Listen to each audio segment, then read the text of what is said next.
The biggest liar in the history of the world, Al Gore, was invited to Congress today by the lying Democrats to put out his phony propaganda about man-induced global warming. Now, we've heard the lies before. We're actually going through a cooling phase, which we all know. There was another gentleman who was invited to speak to Congress. His name is Lord Christopher Monckton. He was invited to speak today in Congress by Representative Joe Barton of Texas. When he arrived from London, he was told that Representative Henry Waxman, the gentleman with overly large nostrils, has barred him, and would bar him, rather, from appearing today before Congress. Now, we're not living in the ex-Soviet Union, are we? Where only one side is permitted to speak? Or are we now living in the ex-Soviet Union under Chairman Obama? Well, thank God we still have talk radio, because here's the other side of the story that Obama did not want you to hear about the global warming lies. Lord Christopher Monckton is now on the Savage Nation. Welcome to the program, my friend. What happened there? Well, it's a great pleasure to hear you, and it's grand to be in Washington on this lovely sunny day. And the extraordinary thing was that the Republicans, of course, as you know, being the minority elected in Congress, have the right, as representatives of those who elected them and sent them to Congress, to nominate witnesses to testify in front of important congressional commissions. In this case, the Committee on Energy and Commerce of the House of Representatives, which is considering a bill to close down 83% of the U.S. economy in the name of saving the planet from global warming. Haven't these... Now, Lord Monckton, I must introduce you to my audience. You were the former science advisor to Prime Minister Margaret Thatcher, and you were still banned from speaking today alongside Gore? I was going to be speaking today alongside Gore. The way it happened was that earlier in the week, the Democrats told the Republicans they were going to have an unnamed, at that stage, celebrity witness appearing on the committee about this bill. And so the Republicans, reasonably enough, as you may think, said that they too would have an unnamed celebrity witness, namely myself. And that all went fine until finally the Democrats said, well, our witness is going to be Gore. Who is yours going to be? And the moment they heard it was going to be Monckton, they said, oh, no, we don't want him. We're terrified of him. Can we have somebody else or nobody else? We don't want What? At all. They didn't Wait, why are they terrified of you? I think it's because I've done a little bit of reading about the science, which poor Gore hasn't done.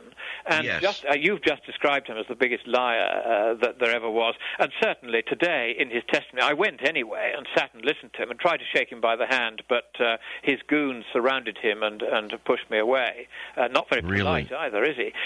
Gee, I thought they were going to be the most open Congress in history. I guess this goes along with Chairman Mao Obama's new administration.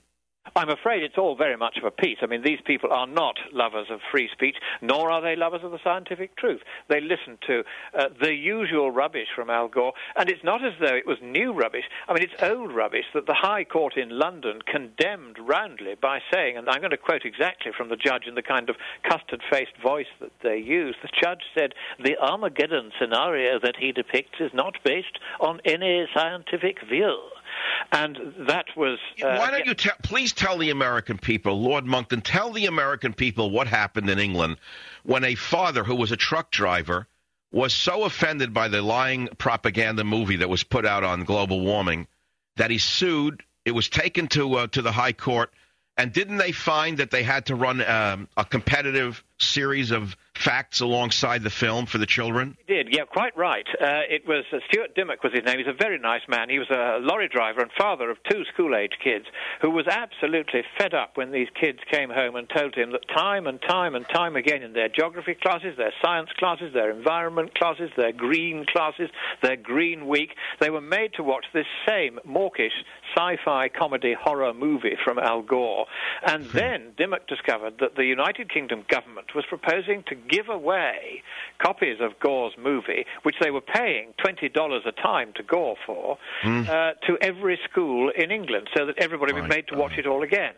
And so Dimmock just said, I'm not having this. This is illegal because you're not allowed to circulate political propaganda in schools in England and Wales. It's against the law. I know, because when I worked for Margaret Thatcher, I was one of those who wrote the law.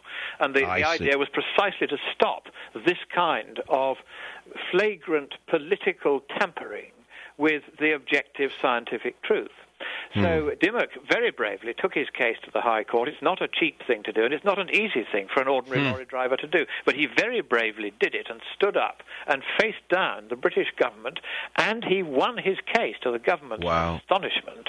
And the government was ordered by the court to circulate corrective guidance, which, do you know how long it was? It was 77 pages long, putting right the various mistakes the judge had identified in the absurd film that Gore has been making so much money out of. So Lord Monckton, today, Waxman, who is the new Stalinist, he knows that you say there's been no global warming for at least a decade. Is it not true that there's been 7.5 years of global cooling? Right. It's been 7.5 years. Since late in 2001, there's been, and it's not just a little bit of cooling, it's rapid global cooling, at least as fast as any similar period of warming in the previous century. It's steep global cooling. Just now, there is near record sea ice extent in the Antarctic. You heard all that bit about the Wilkins ice shelf melting. Yes. In fact, the reverse is the case. There is more sea ice extent in the Antarctic now than there's been at almost any time in the last 30 years. And there's more sea ice extent in the Arctic at the moment than there has been at this time of year in the last 10 years. Oh, you mean the polar bears can now go home? Sorry, come again? I'm saying now the poor polar bears that Al Gore used can now go home? Well, of course, they never went anywhere. They are land-based animals anyway. The polar ice is not their natural habitat. They're all born on the land. They can't be born on the ice. Their favorite, I'm laughing because you're so filled with facts. I'm laughing as though I'm giddy with hearing the truth. I'm living in a sea of propaganda here. It's unbelievable to me that Congress would say you can't testify. Well, I found it one of the most extraordinarily disfiguring episodes, whether it was me or anybody else.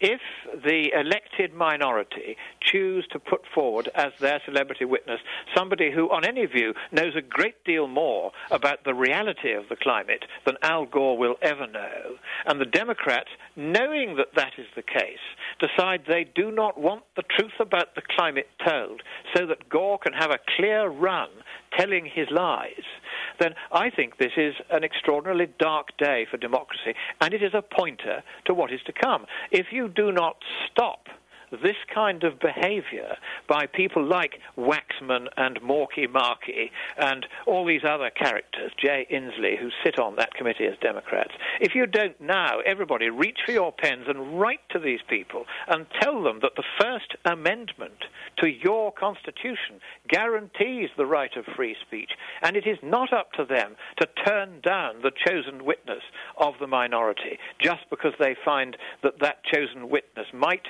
talk the inconvenient truth. Now, Lord Monckton, you say that the House Democrats didn't want Al Gore humiliated. Were you actually scheduled to refute his points or to speak separately from Gore? I was going to be speaking in what they do is they call it a panel, where you sit together as a group of up to 6 or 7 witnesses, sometimes just 1 or 2. And there would have been Al Gore, and there would have been me, and he would probably have gone first and given his usual stuff about how the world's coming to an end and only making Al Gore another $100 million richer can possibly solve the problem. And then I would have said, well, no, because we've had global cooling for 7 years. The CO2 in the atmosphere is rising at only half the rate the UN predicted it would. There are 5 times as many polar bears now as there were 50 years ago, etc., etc. I would have given them the truth, and I would have said the Waxman-Markey bill is economic suicide as well as... So what do you suspect that the reason they're pushing global warming down everyone's throats is to grab control of the world economy? Is that your suspicion? Well, I can put it into words, the words of Valéry Giscard d'Estaing, who was one time Prime Minister of France.